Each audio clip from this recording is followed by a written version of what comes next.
Құрметті Шалқар ауданының тұрғындары және жастары, біз Шалқар көпсалалы колледжінің қамқор волонтер тобының және де нөмірі 3 жалпы білім беретін орта мектебінің жанынан құралған Аял Алақан волонтер тобы мейірімді Қазақстан қайырымдылық республикалық акциясында Бағила апамызға себеттерімізді табыстайтын боламыз. Ендеше бізбен бірге болыңыздар.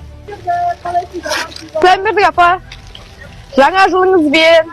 Сізге келе жатырмыз. Біздер Шалқар жастары болып, сізге осындай қайырымдылық жасап жүредік. Кішігірім сыйлықтарымызды табыстауға рұқсат етіңіз. Жаңа жылда тек жақсылық тілейміз, деніңіз сау болсын, отбасыңыз аман болсын, уайым қайғыңыз жоқ болсын, және де осыны табыстауға рұқсат етіңіз. Иә. Алла